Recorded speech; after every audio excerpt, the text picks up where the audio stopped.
Et salut à tous les amis, aujourd'hui on se retrouve évidemment pour la dernière partie de cette vidéo, la dernière partie de ce livre également. Voilà, la fin de l'écriture touche à sa fin. Aujourd'hui évidemment, du coup vous avez suivi les vidéos, sinon je vous laisse les fiches en haut à droite. N'hésitez pas à aller voir les premières vidéos parce que sinon, ok c'est peut-être le sujet que vous voulez voir, dans ce cas vous êtes sur la bonne vidéo, sinon il y a d'autres chapitres très intéressants, tout est en description, n'hésitez pas. Du coup, aujourd'hui, on va voir les clans et les guerres de clans. Donc, vraiment, une invention incroyable, les guerres de clans. Heureusement que ça existe. Alors, petit point sur les clans, du coup. Qu'est-ce qu'un clan? Comment on en crée un? Ou comment est-ce qu'on en fait partie? Donc, les clans sont des groupes de joueurs, familles, enfin, amis ou non, pardon, qui collaborent ensemble afin de rivaliser avec d'autres clans pour des guerres et des rushs, par exemple. Il est fortement conseillé d'avoir un clan car primordial et utile dans le jeu et cela maintiendra aussi votre assiduité. C'est vrai que les gens qui jouent sans clan en général finissent de jouer un peu plus vite parce que en fait, on se lasse au bout d'un moment. Alors que quand il y a des clans, il y a toujours des choses à faire. Il y a des gens avec qui on a envie de discuter. Il y a des gens avec lesquels on a envie de jouer. Donc les clans, c'est très très très important. C'est exact. Les membres d'un clan ont un chat privé pour parler uniquement entre eux et peuvent s'envoyer les troupes pour pouvoir avoir au maximum 50 joueurs dans un clan. Et oui, ils n'ont toujours pas monté. Donc 50 joueurs, c'est toujours le cas. Pour être membre d'un clan, c'est assez simple. Il faut réparer le château de clan. Donc, alors, 10 millions d'or, c'était à l'époque. Jusqu'en 2021, je crois. En 2022, 2023, je sais pas quand est-ce qu'elle a lieu exactement. Le château de clan est payable maintenant en élixir. Donc, l'or, c'était avant. Une fois que le château est réparé, vous avez la possibilité de rejoindre un clan. Alors là, par contre, ça remonte à longtemps. Ah, ça remonte à longtemps, les blasons et tout ça. Est-ce que ces clans existent toujours? Ce serait beau d'avoir le tag et d'aller voir. Pour rejoindre un clan, vous pouvez en trouver un qui a le statut ouvert. Dans ce cas, vous pouvez juste cliquer sur rejoindre ou alors il faut envoyer une demande si le clan est sur invitation. Vous pouvez aller également sur le chat global et non, malheureusement, ça depuis déjà quelques années, on ne peut plus y aller. Le général est terminé. Donc, notez que certains clans exigent un nombre de trophées précis. C'est toujours le cas actuellement. En plus de maintenant, il y a les trophées de la maison des ouvriers, donc là, le village de nuit. Et il y a également d'autres façons de recruter, comme par exemple le niveau d'hôtel de ville, un niveau d'hôtel de ville particulier, etc. etc. Donc, ça, il n'y avait pas à l'époque. À l'époque, il y avait juste un nombre de trophées. Donc, maintenant, c'est beaucoup plus complexe maintenant des clans. Ça, c'est sûr. Vous ne pourrez donc pas forcément les rejoindre ni envoyer une demande d'adhésion si vous ne répondez pas à ces critères maintenant, du coup, pas à ce critère. Vous pouvez toutefois être invité à accepter l'invitation. C'est un peu quand il y a des amis ou plusieurs comptes, vous invitez vos autres comptes parce que le clan, vous le mettez minimum HDV 9, votre compte il est HDV 5, HDV 6, HDV 7, je sais pas. Et vous êtes HDV 11, vous allez inviter votre petit compte, sinon vous ne pourrez pas rentrer avec. Mais ça, vous le savez déjà. L'obligation du nombre de trophées est fixée par le chef de clan et ses adjoints. Elle peut varier de 0 à 4200. Maintenant, ça peut varier de 0 à 5000, je crois. Je sais plus si les gens uniquement, il me semble pas encore. Si je dis pas de bêtises, il me semble pas encore. Bon, on verra bien de toute manière. Dans la suite du jeu, les prochaines mages, on va voir un petit peu ce qui est possible de faire ou non. Mais oui, c'est vrai que, en tout cas sur cette première page, les critères qui ont été multipliés pour recruter des cibles précises, un niveau d'HDV qu'on veut, un certain niveau de trophée aussi quand on rush, etc. C'est vraiment des ajouts qui ont fait du bien, je trouve, au jeu et qui ont du coup permis à beaucoup de clans de se diversifier. Donc c'est vraiment cool. Donc voilà. Nombre de trophées minimum, je suis sur mon clan, on peut mettre minimum 5500, je sais pas si vous vous rendez compte en trophée MDO, c'est juste énorme. C'est-à-dire que les mecs sont vraiment OTR en légende et également 5500 en trophée classique. Voilà, je viens de vérifier, donc en 2023, le 4 février 2023, on peut mettre minimum, enfin au maximum, pardon, parce que minimum c'est 0, au maximum à 5500 trophées en trophée et en trophée maison des ouvriers. Voilà, donc ça aussi ça a changé. Pour créer un nouveau clan, un joueur doit d'abord reconstruire son château de clan, c'est évident. Devra ensuite choisir le blason et le nom de son clan, puis sélectionner les paramètres, statut d'origine, trophée requis, fréquence de la, etc. La création d'un clan coûte 40 000 or.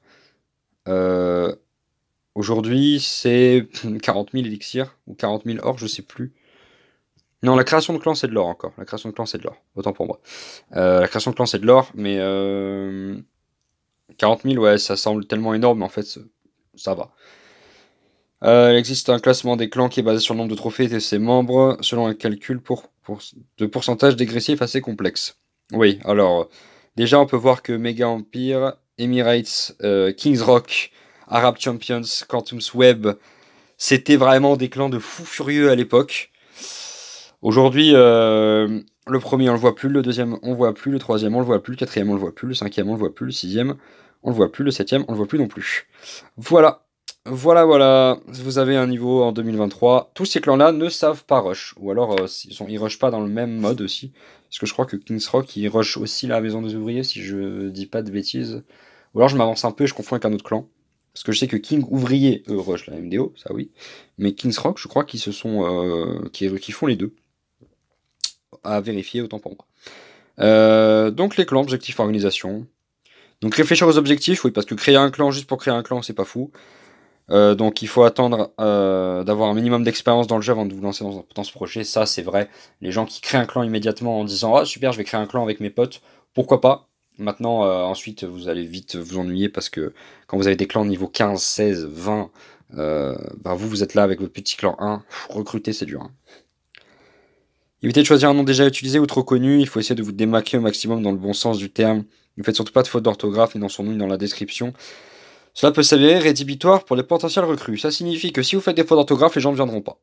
Là, typiquement. Alors, clan GDC. C'est quoi? C'est Tinkmaster. Ah oui, Tinkmaster. 78 guerres gagnées. Regardez un petit peu comment c'était à l'époque. À l'époque, il y avait du coup le nom du clan, le total de points, les guerres gagnées, les membres, trophées requis, fréquence de guerre, origine du clan, identifiant de clan. Tout était tout était vraiment. J'ai envie de vomir, hein. C'est illisible. Hein. C'est illisible. Aujourd'hui, on a cette chance d'avoir le nom de clan, juste en dessous le hashtag. Ensuite, la description qui n'était pas à droite, et du coup, à droite, on retrouve en plus petit les ligues de guerre de clan, ce qui n'existait pas à l'époque. Le total des points qui font donc en termes de trophées. L'origine du clan, la langue du chat qui n'existait pas non plus. Le type, donc sur invitation, ouvert à tous, fermé, les trophées requis et le niveau d'hôtel de ville nécessaire. Donc on a vraiment beaucoup de petites informations, sans compter aussi qu'on a les paramètres de clan avec les mots-clés du clan qui n'existaient pas non plus à cette époque-là. Puis tout ce qui est... ouais, c'est ça. Tout ce qui est les gardes de clan, ligue de guerre, collecte de trophées, etc., etc. Qui n'existait pas à l'époque. Donc ça, c'est bien. Franchement, heureusement que ça a changé parce que c'était lisible. Là, c'est beaucoup plus lisible. Au contraire, c'est d'avoir une description de clan plus claire possible, en exposant vos critères de recrutement, vos qualités, vos exploits, vos objectifs. C'est pour ça que vous voyez souvent dans les clans qui font de l'e-sport, en général c'est leur second clan, comment on appelle ça? Leur, c'est vraiment un plus qui fait qu'il y a des gens qui vont venir chez vous parce qu'ils vont voir, ah bah finalement ils sont compétitifs dans tel ou tel domaine. Donc c'est vraiment très intéressant. C'est vrai que ce sont des petits détails auxquels on ne pense pas forcément, qui fait du bien de souligner ici parce que c'est vrai que dans les descriptions, ça peut parfois faire une différence. Et puis vous voyez, hein, les clans Rush aujourd'hui en Top France par exemple, bah ils ont dans leur description de clan les leur top clan, ils ont fini combien de fois, machin, etc. Donc voilà. Par exemple, le clan en ce moment là qui avait ça, c'était Odisha, Avengers. Et là, donc la saison de janvier 2023, c'est le clan Xage Empire qui a fini du coup. Bah là, hop, voilà. Tac, j'ai la description. Clan Rush et WLOA, Resport et Capital, recrutement Discord, donc ils mettent leur Discord, Top 4 World, donc ils ont fait Top 4 Monde, Top 1 France en janvier 2023.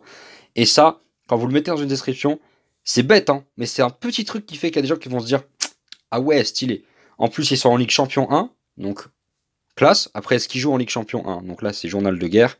On regarde, saison janvier, ils ont fini première place Champion 2, donc ils sont montés en Champion 1 la saison dernière. GG à eux, à voir un petit peu ce que ça donne du coup. Mais voilà. Trophée Aoki 4000, donc c'est vraiment un clan qui vise haut. Bref, voilà, donc c'est vraiment un petit détail qui fait qu'il y a des gens qui viennent. Tout bêtement. Ensuite, l'organisation du clan, ça c'est extrêmement important. Au sein d'un clan, il y a 4 rangs. Membre, aîné, chef adjoint, chef. Ça n'a pas bougé depuis 2016, même depuis la création du jeu en fait.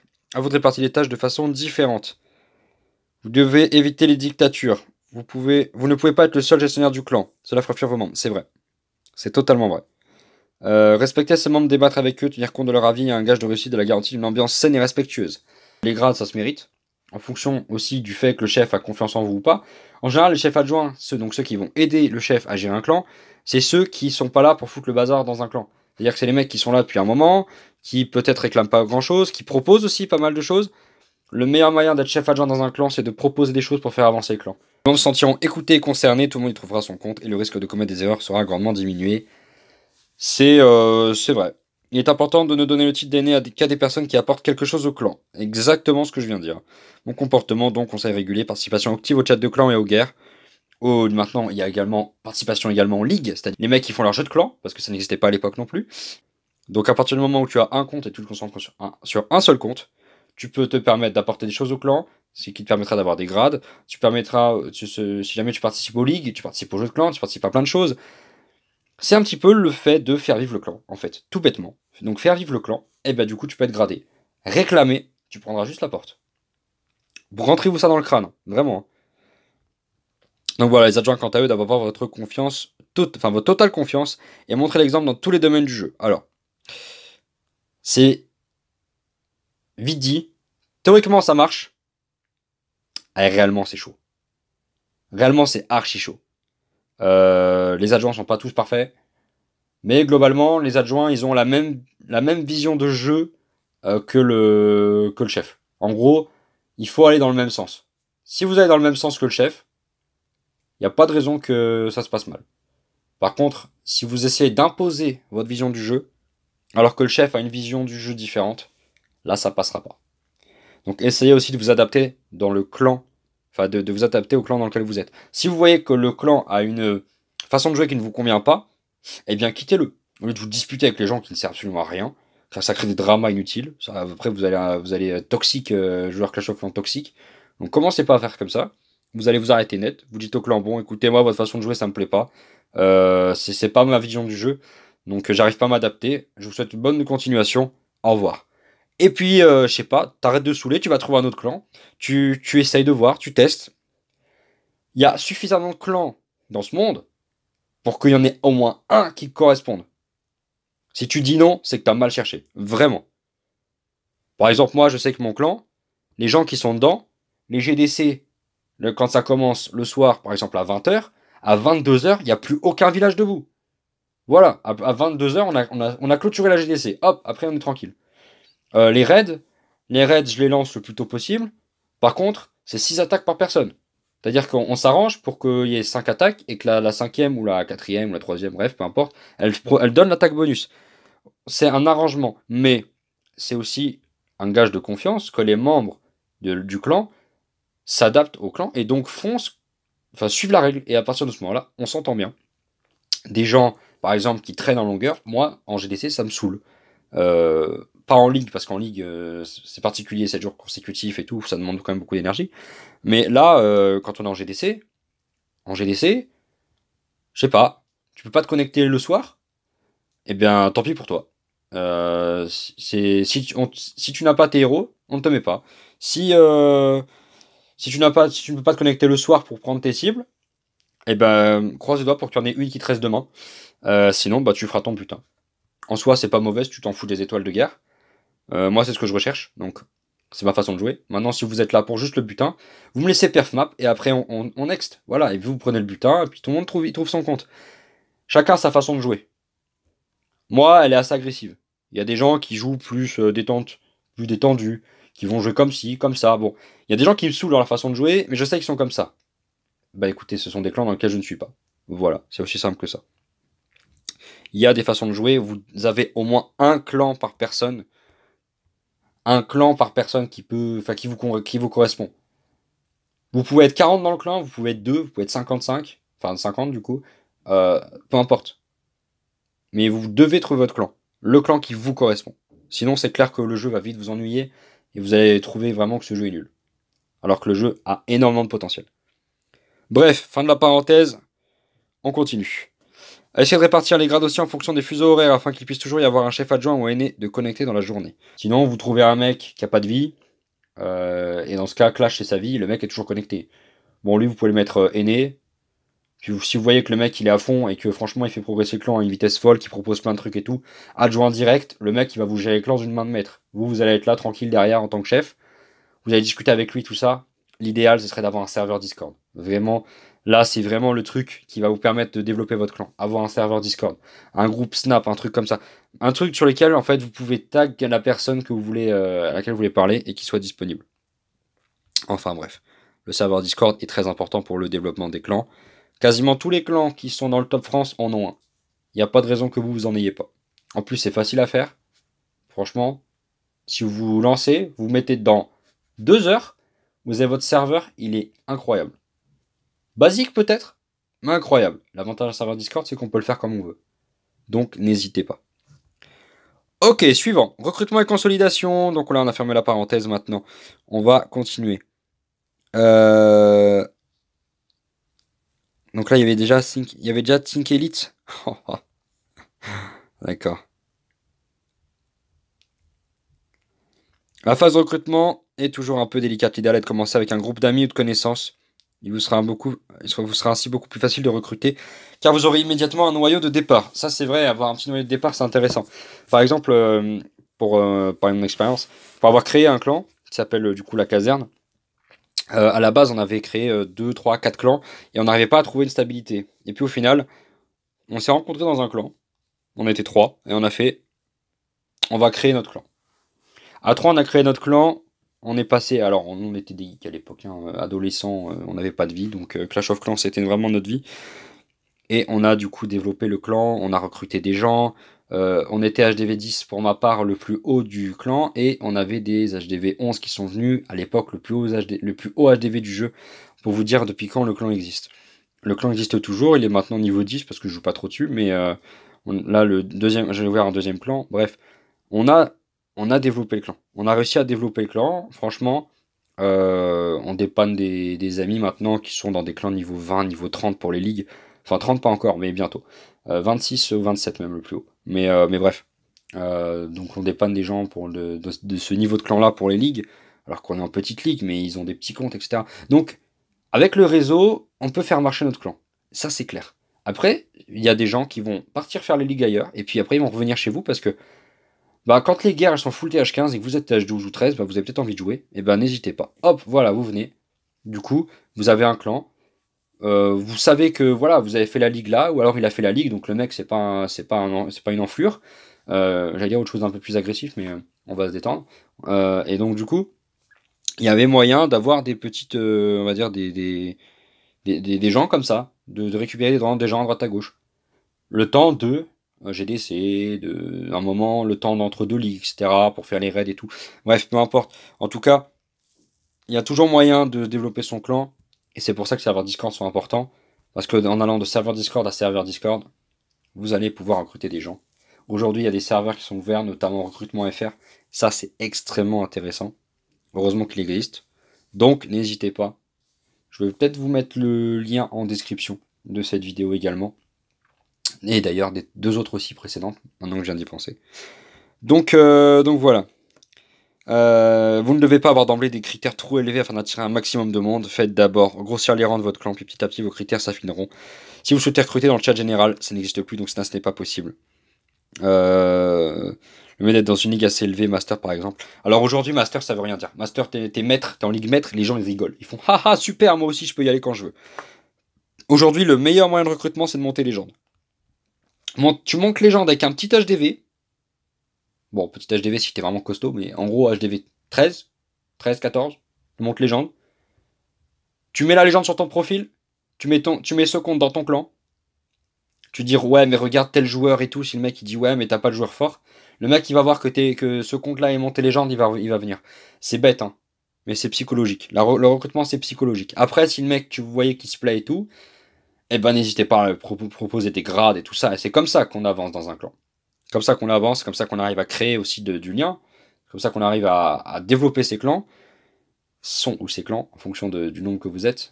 C'est comme ça aussi que les grands clans sont forgés. Ils sont partis d'un petit noyau, et puis ensuite, ils sont développés petit à petit. Aujourd'hui, ce sont des clans qui sont vraiment dans le top France, dans le top monde. Donc il y a toujours moyen de développer son clan. Et ensuite, à vous d'apporter les arguments nécessaires pour rendre votre clan séduisant. Tout à fait. Remplissage d'un clan est une phase longue et demande beaucoup de persévérance. Surtout depuis la mise à jour de février 2015 qui introduit les avantages de clan. Alors février 2015, les avantages de clan, ça tombe bien qu'ils le disent parce que je n'avais pas la date. Et donc ça fait exactement. On est en 2023. Vous savez quoi? Je vous laisse compter. Voilà, comme ça, on va pas tout vous dire non plus. Donc ça fait un moment quand même, hein, les avantages de clan.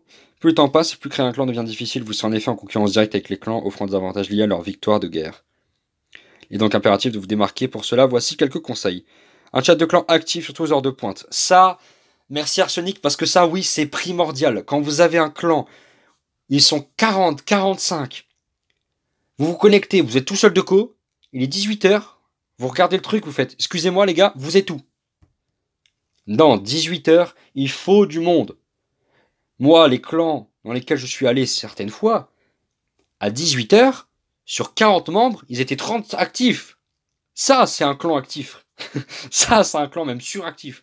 Mais on vous demande pas d'arriver jusque-là. Là, vraiment, c'est vous avez réussi. Là, votre clan, vous avez réussi. Mais non, c'est d'avoir un clan. Par exemple, vous avez 30 membres. Sur 30 membres, il y en a la moitié qui sont actifs. Au moins 15. Déjà, avoir 50% de son clan actif, c'est déjà une victoire. Mais actif aux heures de pointe, c'est-à-dire que là où les gens ils vont se dire ok, je quitte mon clan parce que je sens pas avec un tel, je vais chercher ailleurs et tout, où est-ce que je peux aller? Et là, boum, il arrive dans un clan, vous êtes 15 connectés, oh, il y a du monde ici, et puis là, boum, vous allez tout de suite voir que le mec il a de la sympathie pour vous et tout ça, ou alors il va dire oh, il y a trop de gens actifs, je me casse. Bon, dans ce cas, c'est pas un mec fiable, donc next. Si tu veux un clan tranquille, crée ton clan, joue en solo. C'est vraiment la seule solution que je peux vous demander. Maintenant, jouer en solo, c'est bête. Vraiment, vous allez vite vous ennuyer. C'est pour ça que les clans, c'est intéressant. Ainsi que des membres ayant le sens de l'humour. Un clan en avant est avant tout une deuxième famille et un lieu de partage et de détente pour beaucoup d'entre nous. Il faut rapidement remplir les demandes de dons en respectant les troupes demandées. L'avantage aujourd'hui, c'est que quand on fait une demande de troupe, on peut choisir le troupe qu'on demande. Comme ça, on ne reçoit pas n'importe quoi. Avoir des membres généraux est en effet essentiel à la survie du clan, c'est réel. N'oubliez d'ailleurs pas de remercier et encourager ceux qui donnent des troupes juste par courtoisie. Ah ouais, c'est vrai que les dons de troupes, les gens qui oublient de dire merci quand il y a un mec qui dépense, parce qu'aujourd'hui avec les dons à une gemme, avec les passes or, c'est pratique. Mais les gens qui donnent, quand vous voyez que les mecs au début de saison, ils ont 500, 600 gemmes, et que les mecs à la fin de saison, ils se retrouvent avec 10, 15 gemmes, parce que les mecs, ils ont fait que donner, puis ils ont dû racheter des gemmes pour refiler et tout, parce que les mecs, ils investissent un peu dans le jeu aussi, parce qu'ils kiffent, tu vois. Et les mecs qui disent pas merci, mais vous croyez où vraiment? Dites merci quand on vous donne des troupes, les gars. Ça s'appelle juste la politesse. Vraiment. Moi, ça me saoule, les gens que tu leur donnes des troupes. Ils sont là, ils se connectent, ils demandent des troupes, et après ils attaquent, direct, sans dire merci, sans rien. Après ils redemandent le CDC, ils déco. Excuse-moi, tu écris au Club Med? Je t'écoute. Moi, tu me fais ça dans mon clan. Tu me le fais une fois. Ta deuxième attaque GDC, je m'en fous, tu la feras pas. Le butin, tu ne l'auras pas. Tu auras que le butin de ta première attaque. Par contre, c'est mort, tu ne mets pas les pieds chez moi. Les gens impolis comme ça, je déteste ça. Ok, si à un moment t'as pas le temps de te connecter, c'est pour ça que Discord ça existe. Tu mets un petit message le matin, bonjour. Tu mets éventuellement, si t'es quelqu'un d'un peu organisé dans ta journée, j'attaque vers telle heure et telle heure. Et puis voilà. C'est juste ça. D'où le serveur Discord. Bref, n'utilisez jamais le slogan et les directs ou chef adjoint direct. Ça, désolé du terme, mais ça c'est à chier. C'est de la merde. Si vous faites ça, les gens qui vont venir, exactement, sont les gens qu'on va vouloir éviter, comme le dit Arsenic dans son écrit.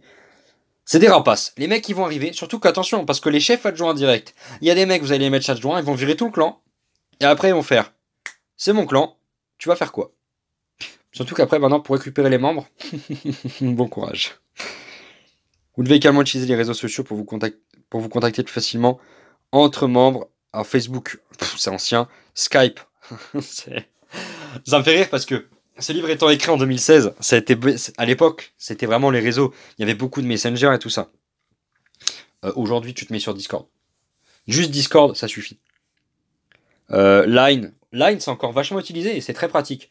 Je sais que les TTF, ils sont sur Line encore. Ça vous permettra par exemple d'organiser vos guerres de clans, de transmettre des informations importantes sans devoir forcément vous connecter sur le jeu. Vous pouvez aussi définir l'ensemble des objectifs communs, mensuels, trimestriels de rush, de guerre, d'évolution de troupes. Ça, c'est un très bon point auquel je n'ai quasiment jamais pensé, auquel je n'ai jamais pensé d'ailleurs. C'est un très bon point. Ça peut permettre. Alors au clan rush, on le voit beaucoup. Hein. Clan rush, c'est saison prochaine, on fait, on atteint tel classement FR. Saison prochaine, on atteint tel classement monde.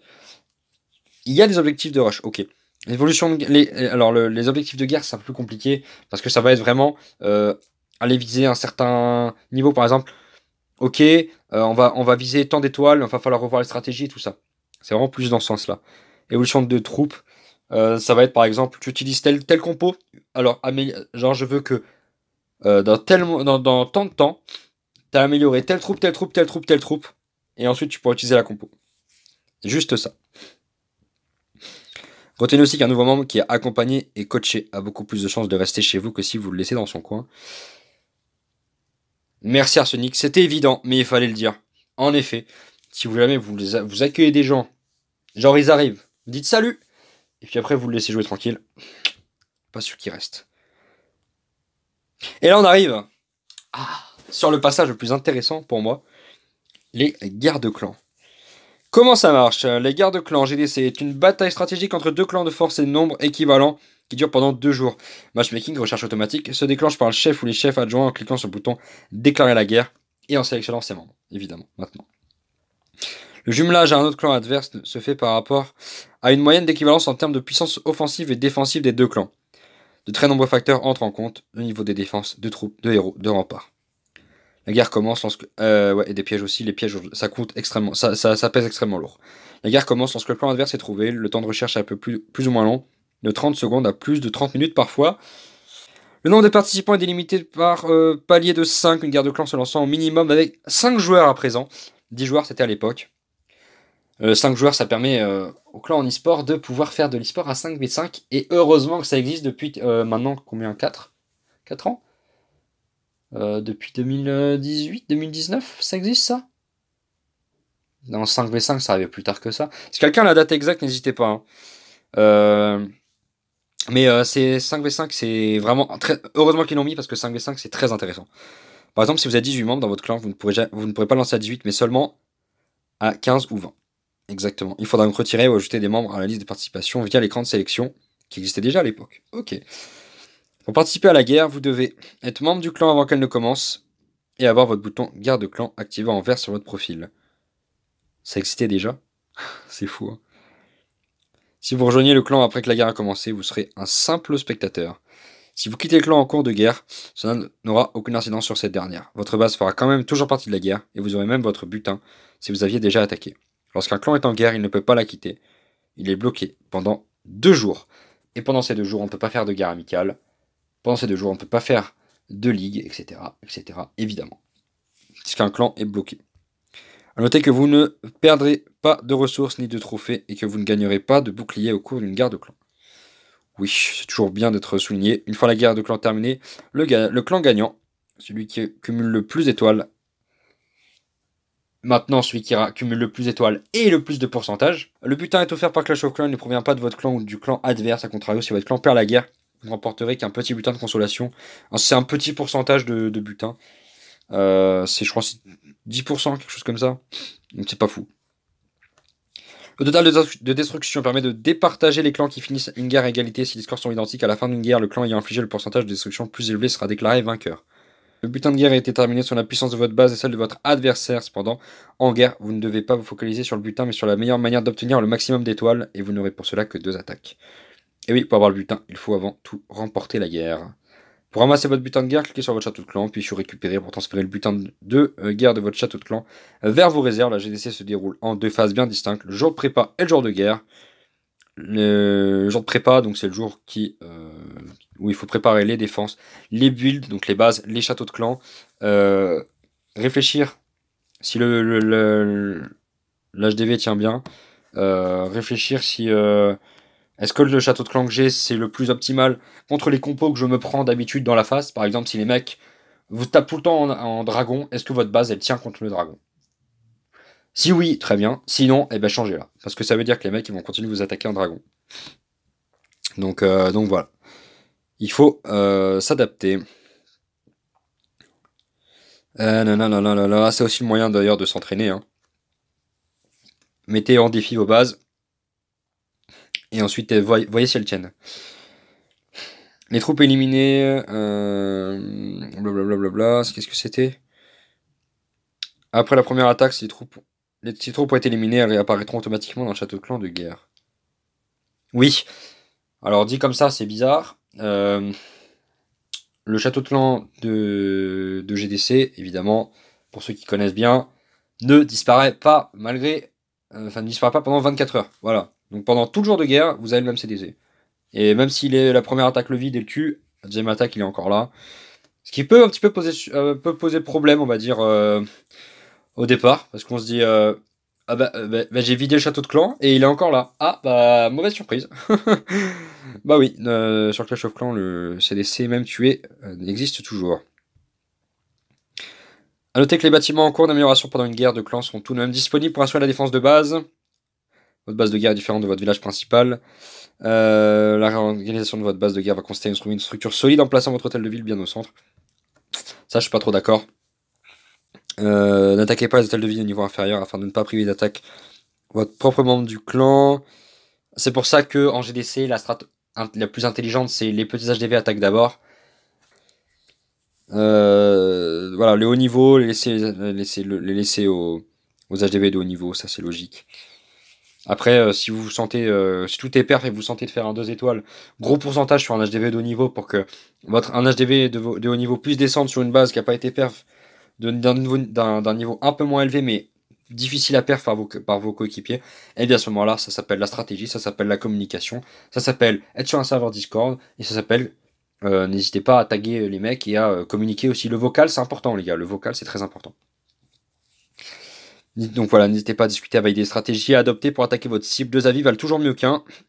Si vous ne pensez pas réussir, il vaut mieux changer votre cible avec un autre membre pour éviter la perte potentielle d'une attaque. Sans communication active, une guerre de clan est perdue d'avance. Et ça, c'est totalement réel. Ne surestimez surtout pas vos capacités, privilégiez une composition que vous maîtrisez. Les gens qui testent des compos en GDC, j'ai envie de les fracasser. Si tu veux tester une compo, c'est en multijoueur. C'est pour ça, ça existe le multijoueur. Tu prends ta compo, tu testes, tu vois que c'est éclaté, tu changes. Pas en GDC. Arrêtez de tester en GDC. Arrêtez ça, vraiment arrêtez ça, c'est nul. C'est trop nul. Voilà.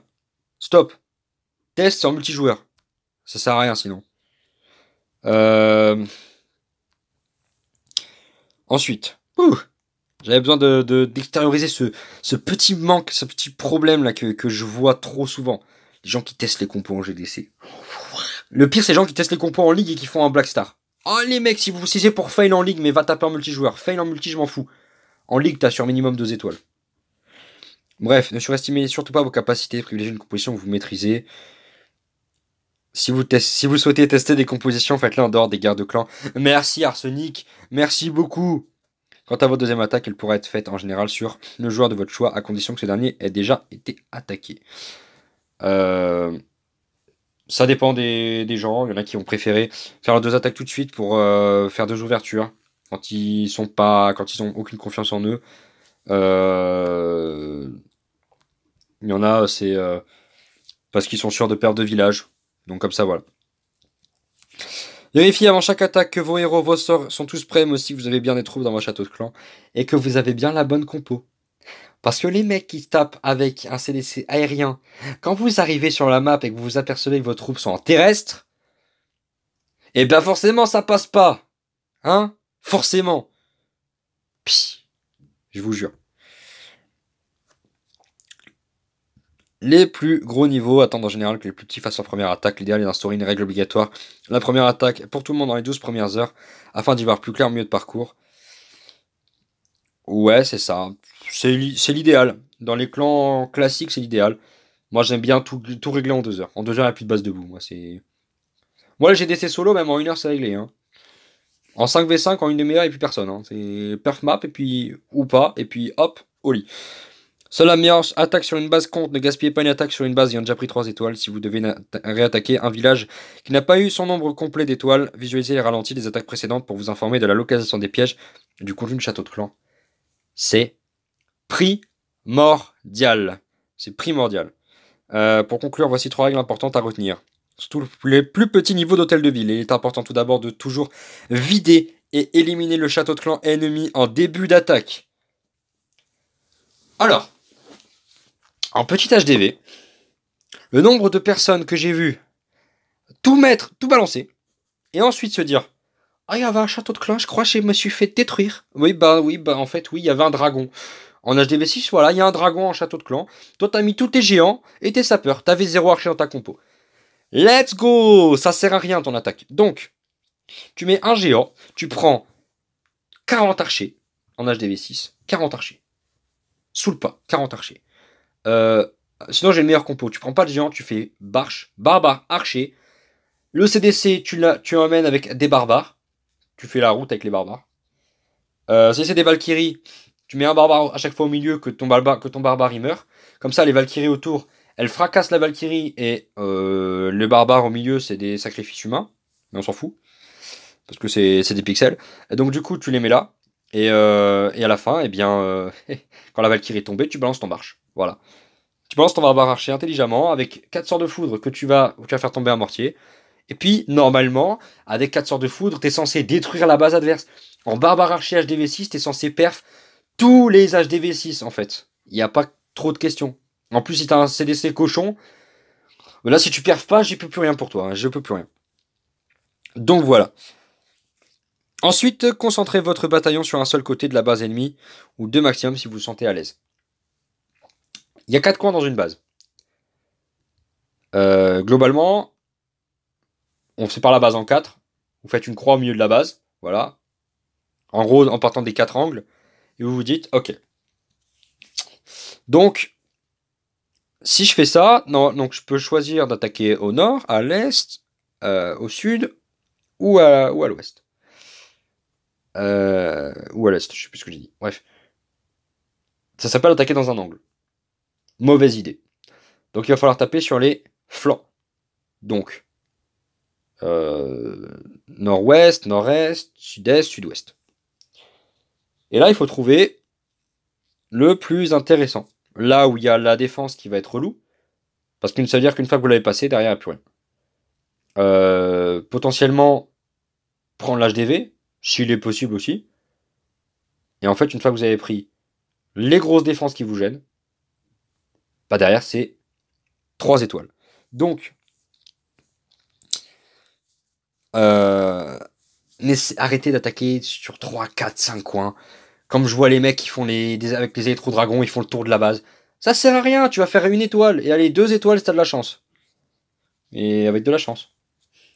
En GDC, la chance, on l'en a pas. Donc tu prends tes troupes, tu leur bottes le derrière, et tu vas chercher de minimum 2 étoiles. Enfin, prévoyez toujours quelques troupes de finition, archers, gargouilles, pour détruire les éventuels bâtiments gratuits dans les coins de la carte ou à l'abri des défenses. Cela peut vous sauver pour l'obtention d'une précieuse 2e étoile. On a trop vu des fails 49% 1 étoile, 48% 0 étoile, parce que, eh ben, il y a un camp militaire et puis il y a une caserne aussi là-haut qu'on n'a pas vu en fait et qu'on n'avait pas trouvé de finition parce qu'en fait on n'a pas pensé à les prendre. Eh ouais, exactement. Exactement. Il ne me reste plus qu'à vous souhaiter de bonnes guerres à toutes et à tous. Et nous avons terminé donc les remerciements, évidemment, on ne les lira pas ici. Et voilà. C'est ici donc on va s'arrêter pour cette fin de vidéo. Le livre d'Arsenic. Alors Arsenic, je sais pas si tu verras cette vidéo parce qu'en ce moment je sais que c'est très compliqué pour toi. Mais si jamais tu vois cette vidéo, ton livre était extrêmement complet. C'était un très bon livre de guide pour débutants.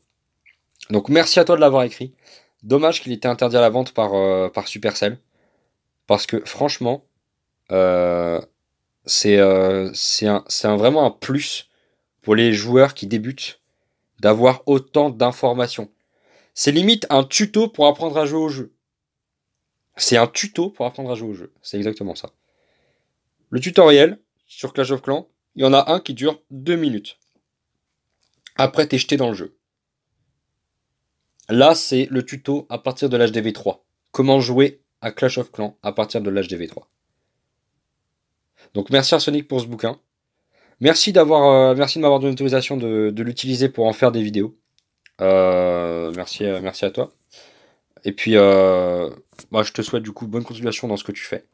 Et puis pour tous ceux qui ont regardé cette vidéo, voilà. Merci à vous d'avoir suivi du coup toutes les étapes. Vous retrouverez évidemment en description tous les liens des autres vidéos par chapitre, etc., etc. Voilà, vous avez tout. Ah, et puis, moi je retourne sur Clash. Allez, salut.